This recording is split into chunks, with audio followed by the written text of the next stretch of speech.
billing alerts. So once we go to the manage billing alerts, and if it decides to open today, all right.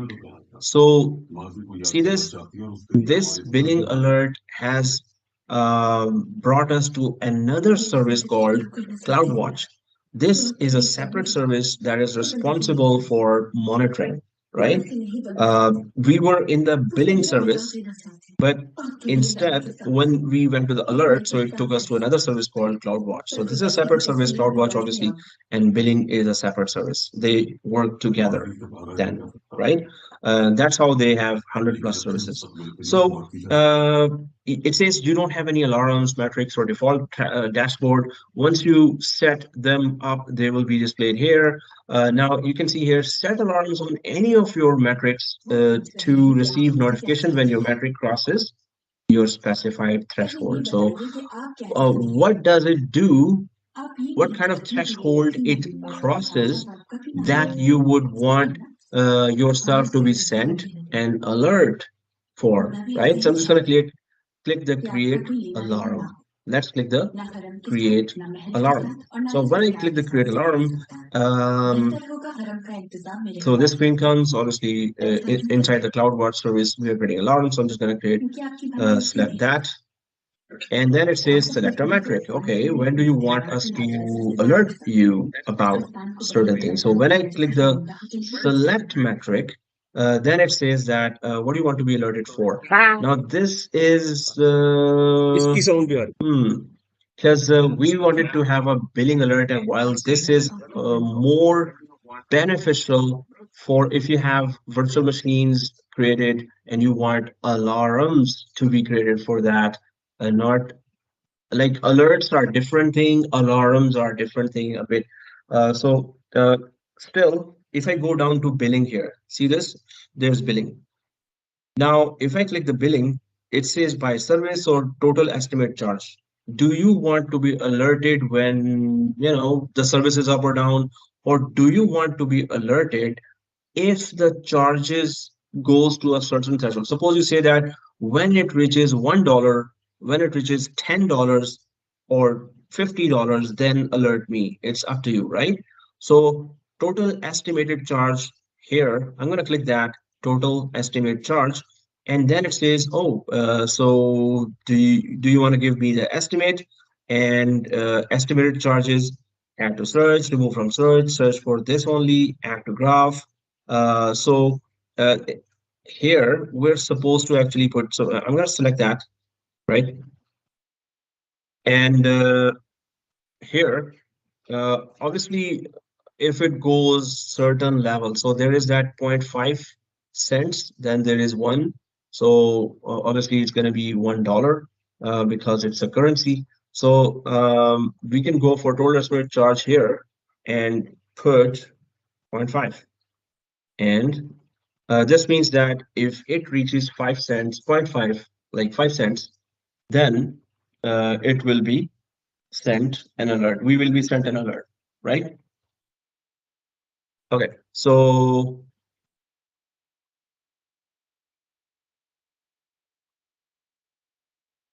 that is the 0.5. I've written here, as soon as it reaches 5 cents, it should alert me. 5 US cents. And then I'm going to click the select metric. I can go down here as well, nothing here. I'm just going to click select metric. And it says US dollar. Now there's editing out as well. We can do edit as well. Hey, it also goes to 0. It also goes to 0.2. So whatever I selected, it can still, get to even more, even lesser. So this is what I wanted to actually see. And that is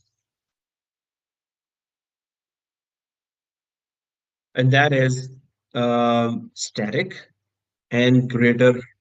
If the value goes greater than, now before I selected 0.5, but then I see that in the next screen they have given even more options to me, that if it goes to 0.2 cents, so am I able to put 0.2 here, right? Yes, and you can see that there's a